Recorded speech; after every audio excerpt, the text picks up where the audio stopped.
Aloha, welcome to American Issues Take One. I'm Tim Apicella, your host. Today's title of the show is Fox News Reports Election Lies for Ratings. It wasn't long ago that there's a lawsuit, $1.6 billion lawsuit between Dominion and Fox News. And what's that all about? It's a defamation suit. And the defamation means that you knowingly knew something and you said something different that damaged the reputation and or commerce of an individual or organization.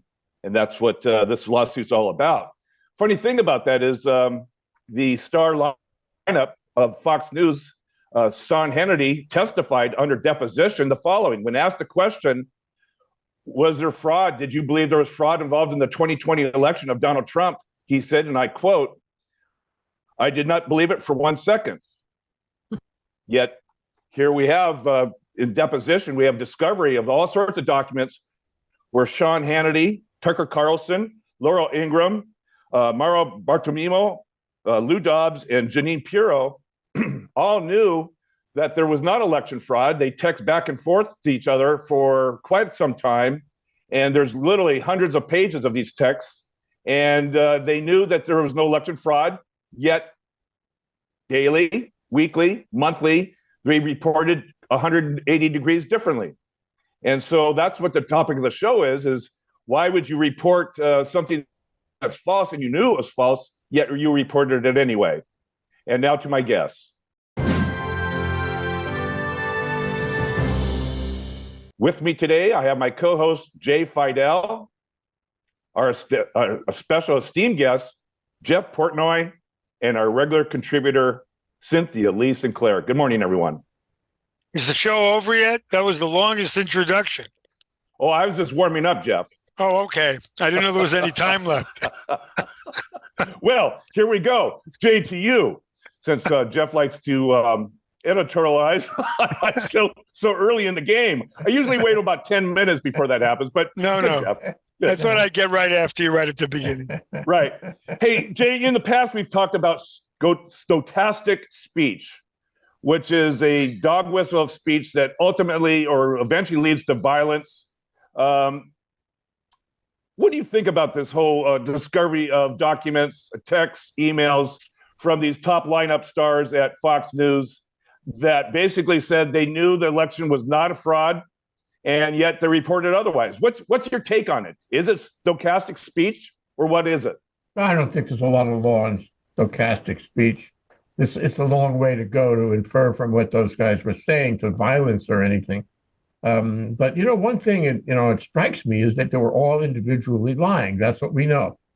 What is more remarkable, however, is the phenomenon we see on Sinclair radio, where all of a sudden 300 radio hosts are saying exactly the same thing as the other 299. And all these people on Fox were all saying the same thing. They were all lying. They were all instructed by somebody in management to do it.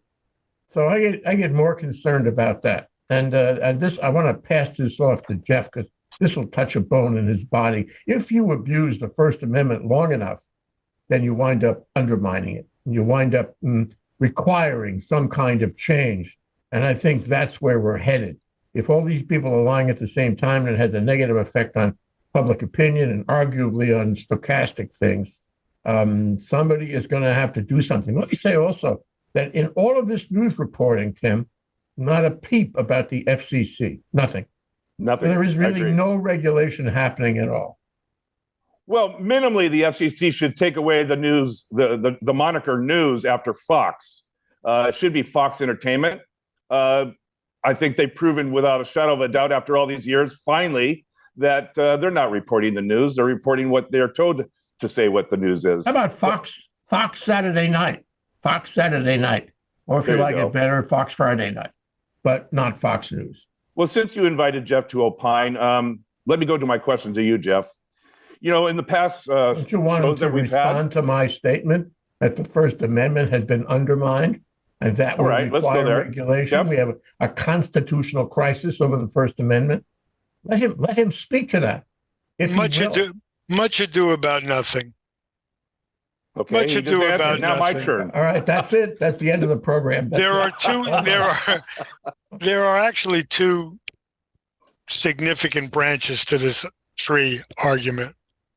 The first, of course, is whether Fox is going to be liable for defamation in the lawsuit brought by the voting machine manufacturer Dominion. And I think there's a really good chance that they may wind up paying $1.6 billion if Dominion can I interrupt, Jeff?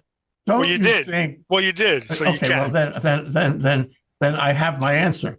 Yes. Don't you think that a worthy lawyer would have asked for punitive damages, treble damages here, and that it isn't limited to 1.6 billion?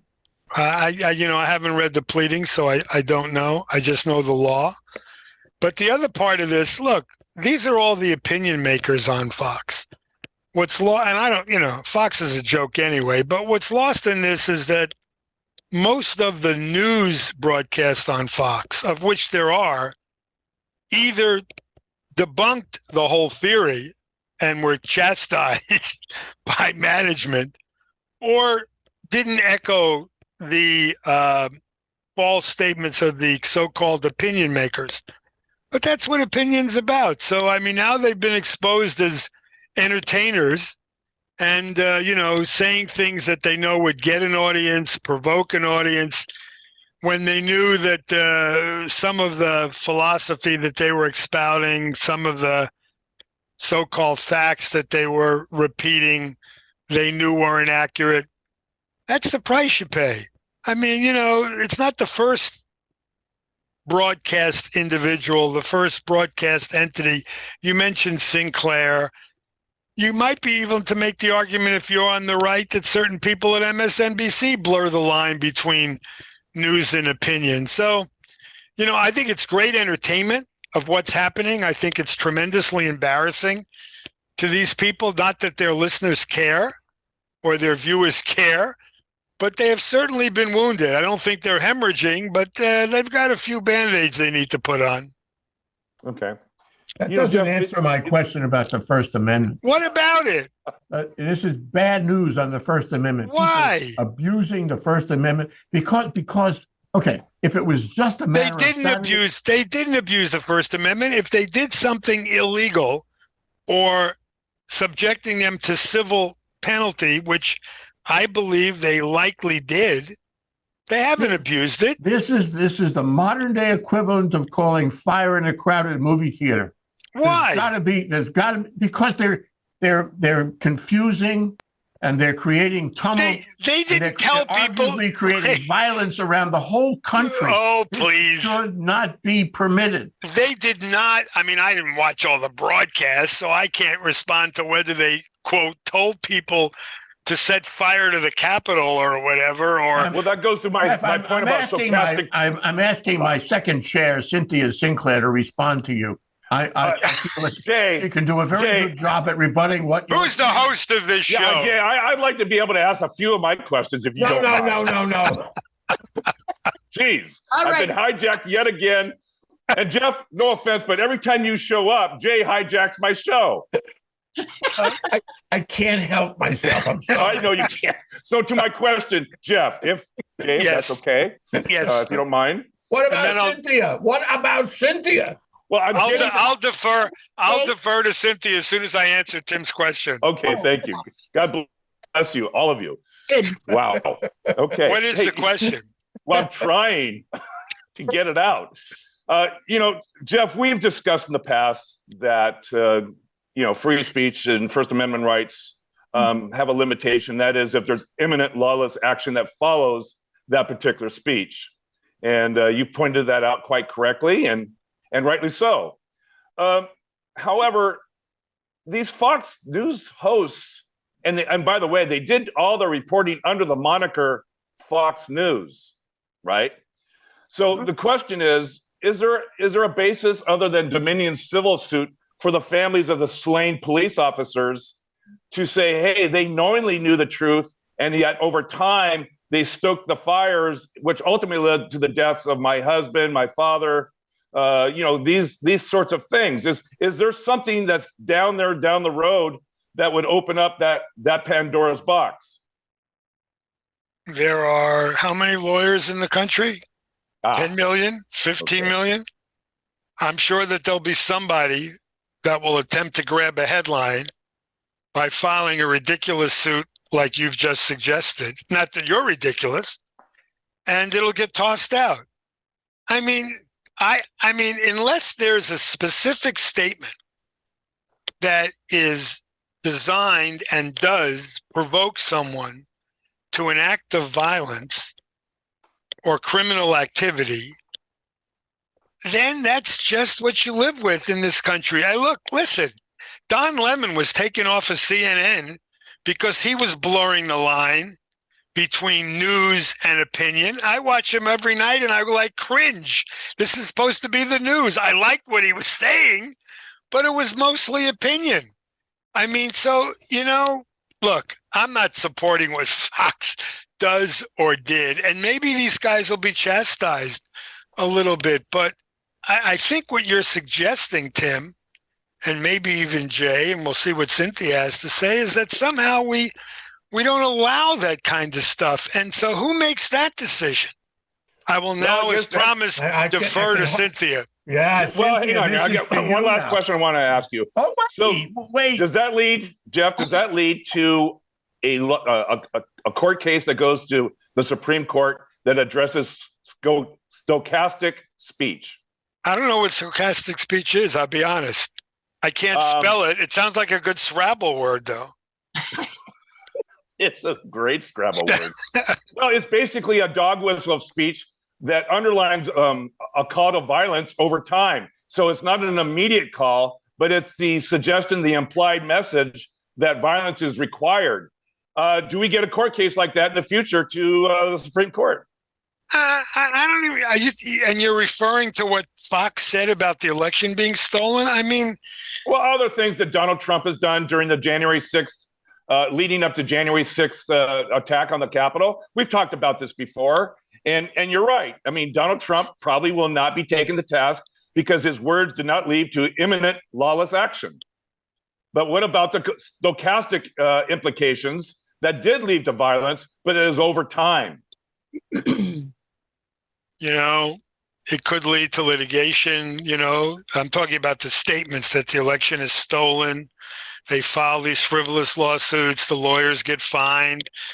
The country and the system will work its way out. I just don't get that excited, other than I find it quite entertaining and embarrassing to Fox. Not that they care. So I guess I don't just see it as extreme as you folks do. That's a very interesting question. You see it as entertainment, but there are virtually tens of millions of people in the country who see it as gospel. I mean that with a double entendre. And so what? I mean, look. It's bad for public opinion. It's bad for the electorate. It's bad for the government. It's bad for public policy. It's bad. And it has a huge effect on our democracy.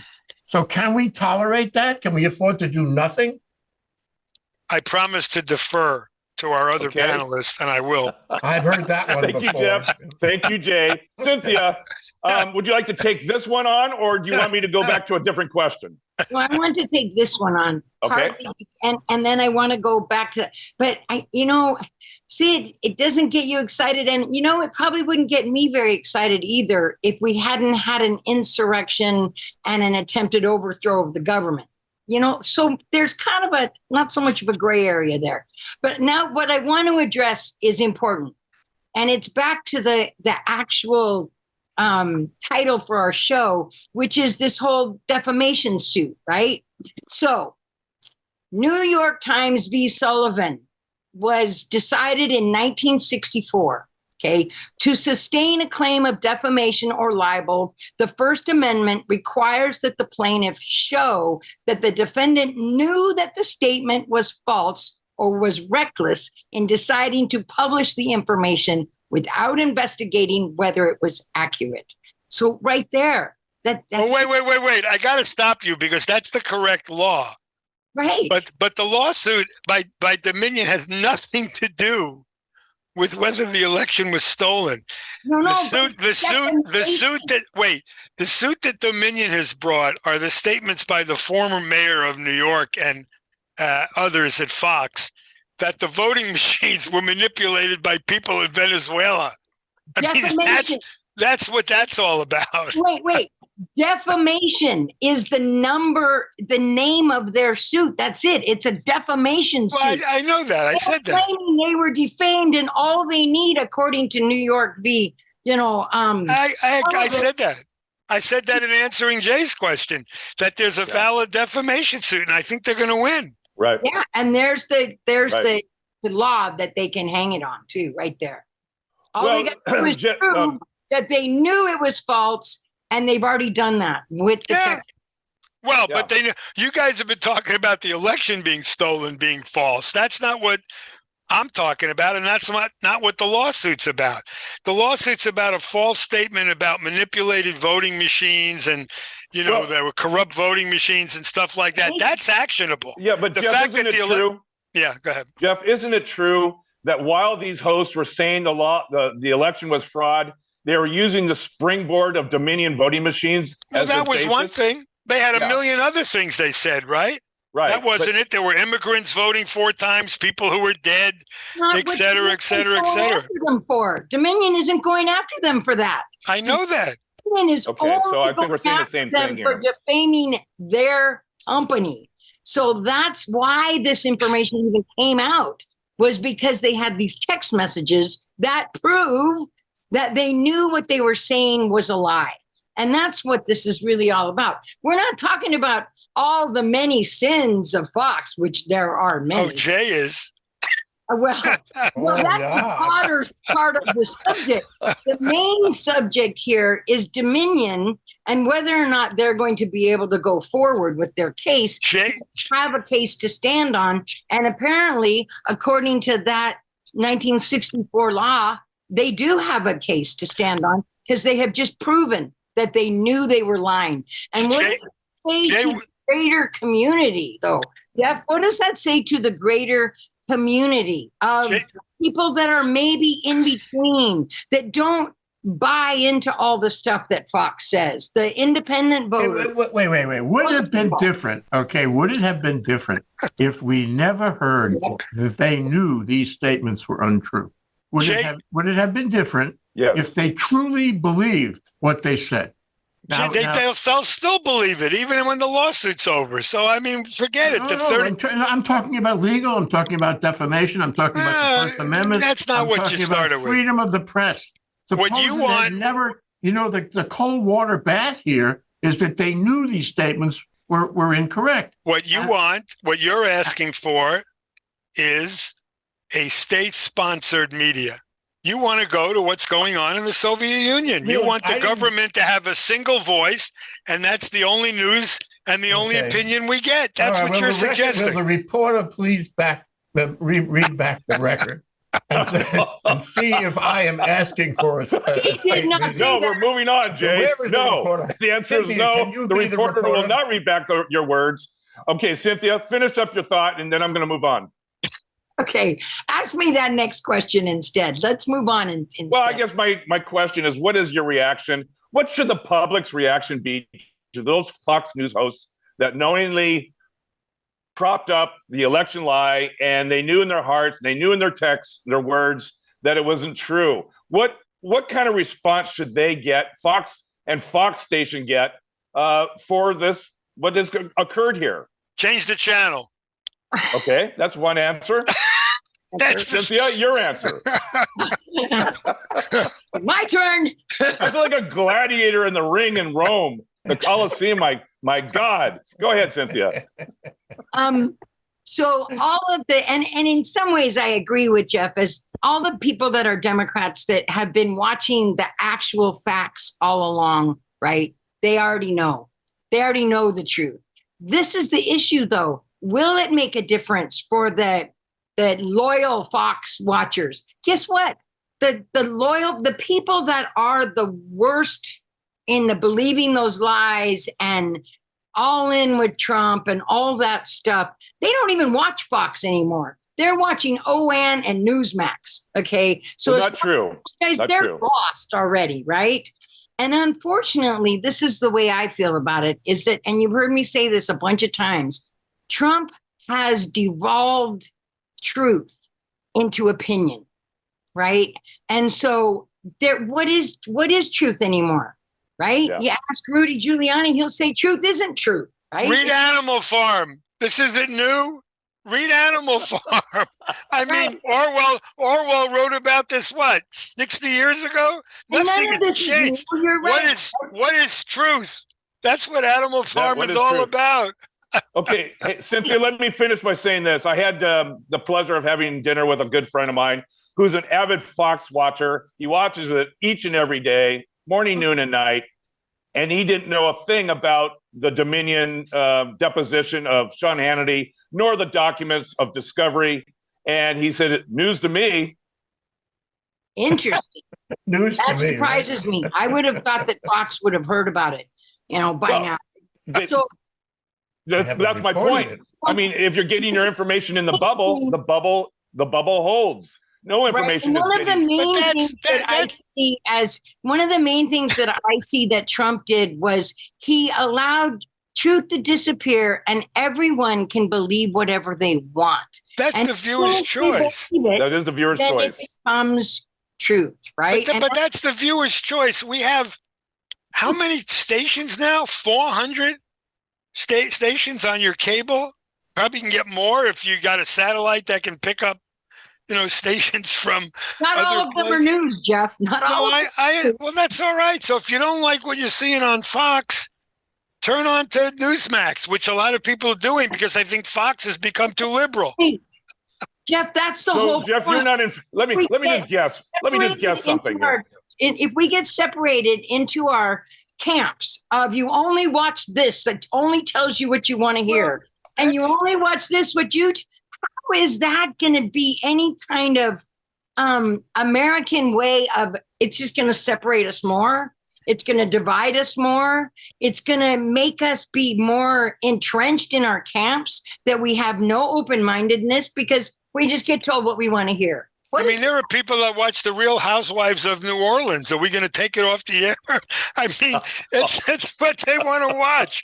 It's crazy. No, that's not news, buddy. That's not news. We're talking about the social and political fabric of the country. We're talking about the protection of our democracy, and free speech is wounded, at least.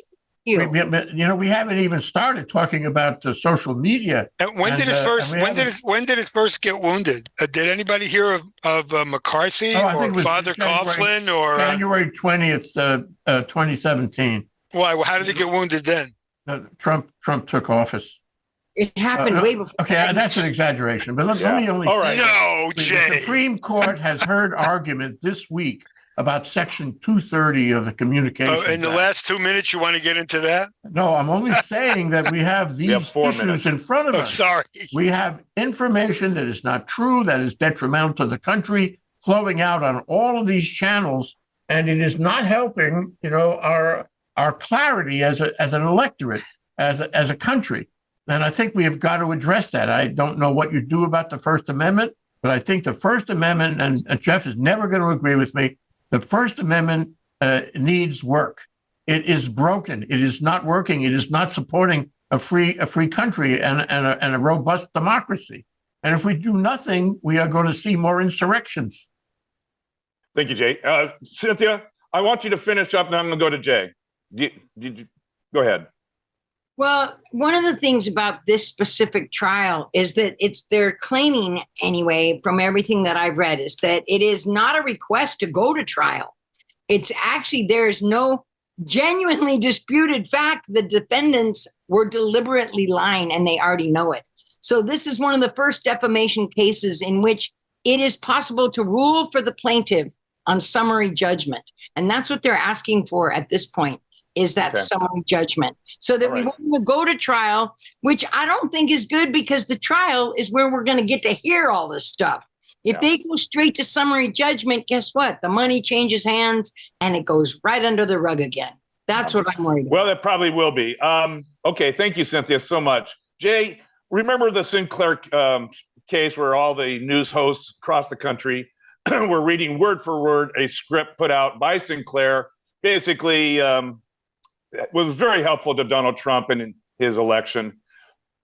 Those news hosts or those news anchors were forced to do it, and those that refused were either shown the door or they never really got back on the news desk again. Is that the case here with Fox News and Sean Hannity, Tucker Carlson, Laura Ingraham, and company?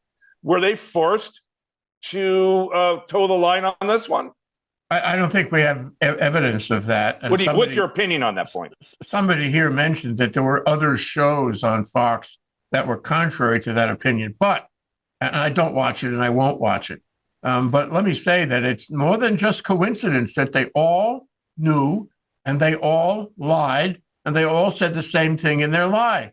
That has to be management. That has to be Murdoch.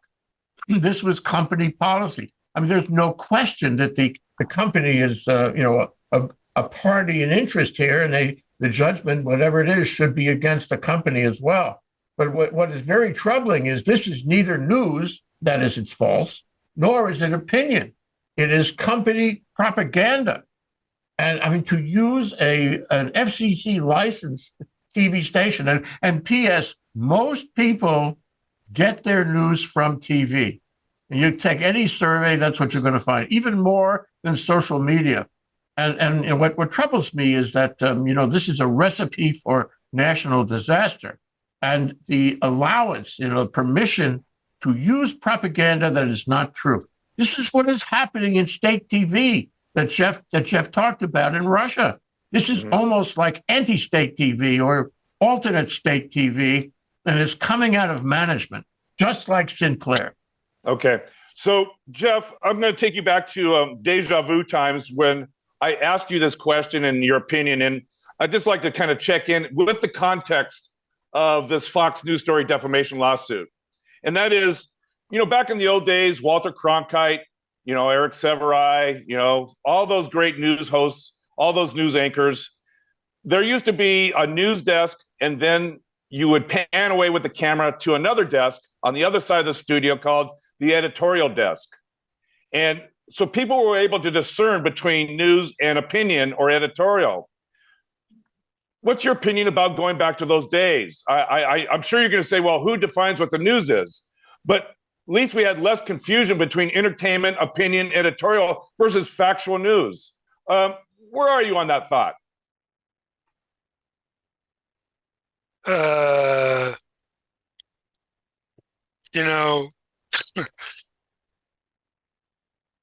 Fox was feeding red meat to its listeners. They wanted to hear it, and they were encouraged to hear it. And every night they would tune in to hear those folks go on and on and on and on. I don't know if you can have a little sign that goes on that says, this is fact and this is opinion. I'm not sure most listeners. I don't remember that, but I hear you. I don't remember that. I remember Walter Cronkite. I don't remember a little desk with opinion. I think they may have said, this is my opinion, when the few times they did something like that. Cronkite didn't speak out very much, as I recall, till the Vietnam War. Right. Which is right, by the way. Which is right. But I mean, look at 60 Minutes. Is that news? Is that entertainment, or is that opinion? I will leave you with that, because that is one of the most watched programs. And I can argue it's all three. And how can you tell the difference? Good point. Great answer. Thank you. Cynthia. I'd like to add that I agree with Jeff on that. It's very hard to tell the difference. And you can have something that sounds like fact and is really opinion, and you can have an opinion that is factual. So there's no way that you can decide what card to put on the screen as to whether this is fact or opinion. But Cynthia, I want to respond just for a second. I know we got to go, but whatever happens in the Dominion suit, and the law will determine that, it is not going to deter any of the Fox advocates, nor the Trumpers. They're going to either, one, not know about it because it won't be in any of the media that they read or watch, or two, they'll debunk it. Trump is going to come out and say it's just part of the conspiracy, like the FBI and the Justice Department and the courts. So it's not going to change anybody's view of the people that you would like to try to get to be more realistic about what's going on in their world because they don't want to hear it. Yeah. Great. Before we move on, because we're almost out of time, I would like a brief moment of silence to announce that there was agreement between Jeff Portnoy and Jay Fidell. Oh, well, then I'll change my view then. Very narrow agreement. Narrow. I know.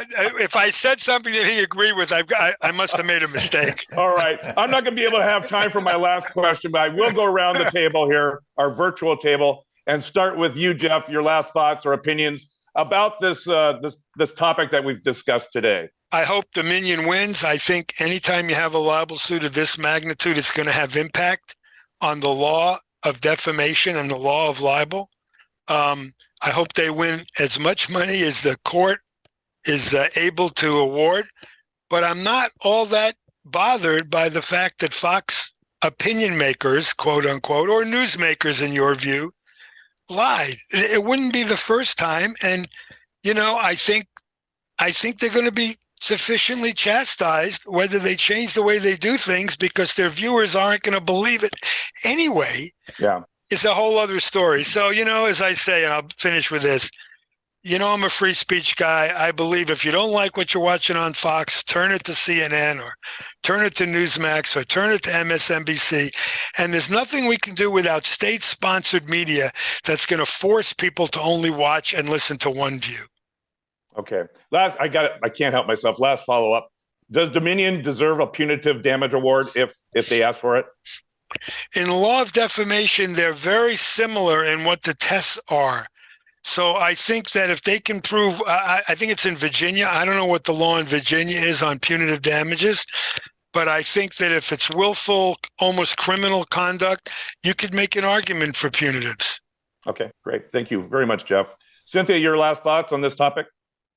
I have a quote from Paul Krugman. He put it in the New York Times last week. And well, who reads that? I do. You should, Jeff. Just liberal, right. Educated people. Right. Educated people, not necessarily liberal, but educated people. Okay. So this is what he wrote. In the eyes of a substantial number of voters, teaching uncomfortable facts is indeed a form of liberal propaganda. So all this, what he was saying about us, trying to go against them, they're just going to trump it up to be some sort of, and no offense to trump it up stage, but I think they're just going to, all the Trumpers are going to make it be like it was just, the liberal media trying to come after them. Okay.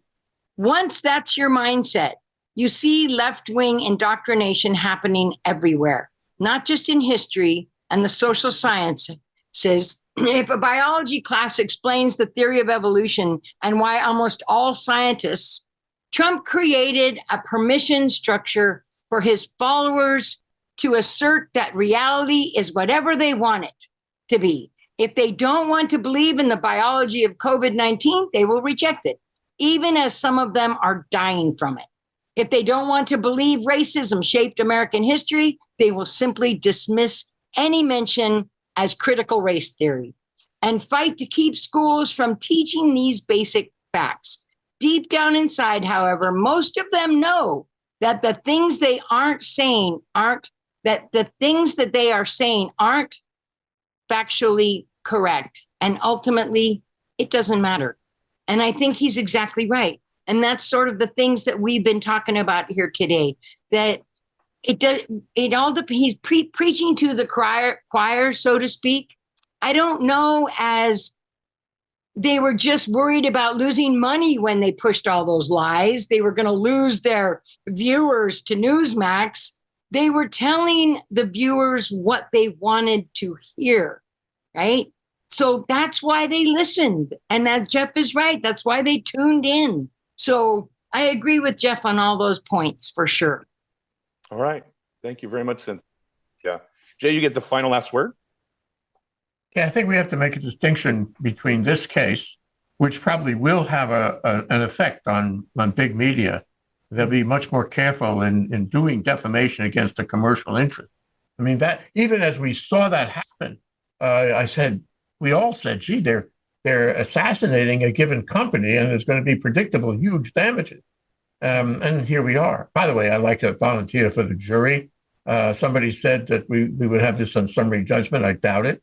The defense will ask for a jury and probably get a jury, and the judge is not going to give summary judgment on that. If there is a jury, my goodness gracious, it could go anywhere or nowhere. Juries are, juries.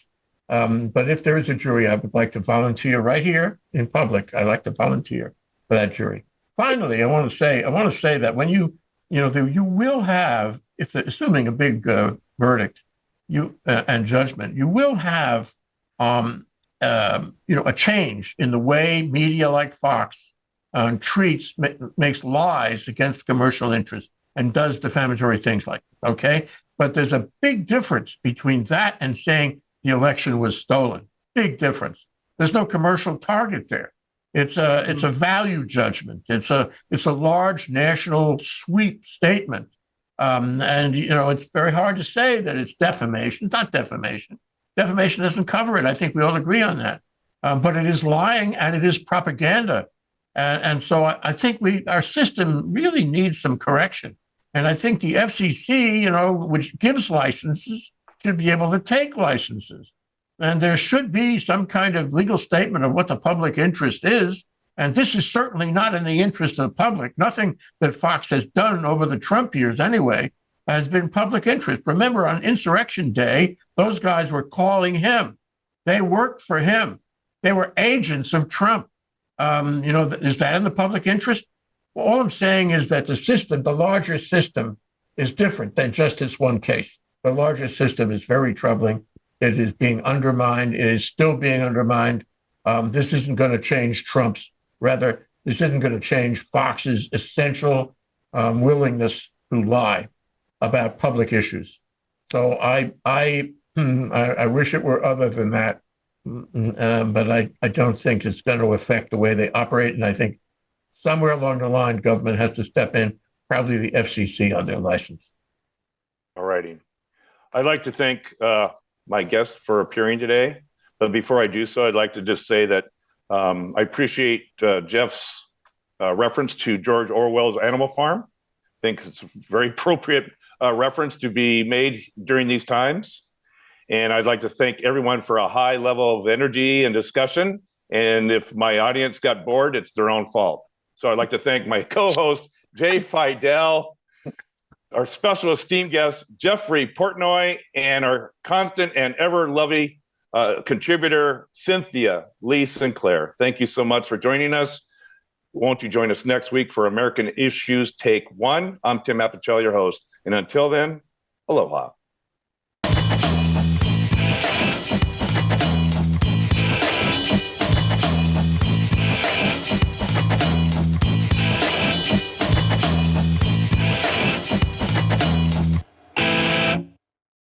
Thank you so much for watching Think Tech Hawaii. If you like what we do, please like us and click the subscribe button on YouTube and the follow button on Vimeo. You can also follow us on Facebook, Instagram, and LinkedIn, and donate to us at thinktechhawaii.com. Mahalo.